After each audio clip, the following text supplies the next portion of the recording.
اور یہودی کہتے ہیں کہ عیسائی رستے پر نہیں، اور عیسائی کہتے ہیں کہ یہودی رستے پر نہیں، حالانکہ وہ کتاب الہی پڑھتے ہیں۔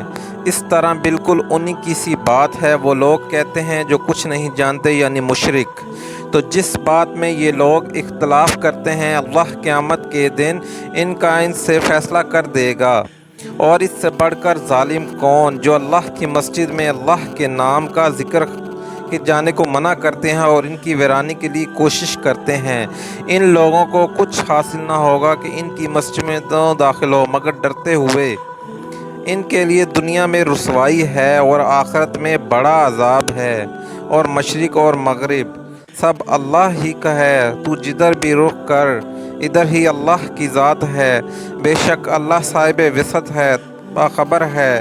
اور یہ لوگ اس بات کے قائل ہیں کہ اللہ اولاد رکھتا ہے، نہیں، وہ پاک ہے، بلکہ جو کچھ آسمان اور زمین میں ہے سب اسی کا ہے اور سب اسی کے فرما بردار ہیں۔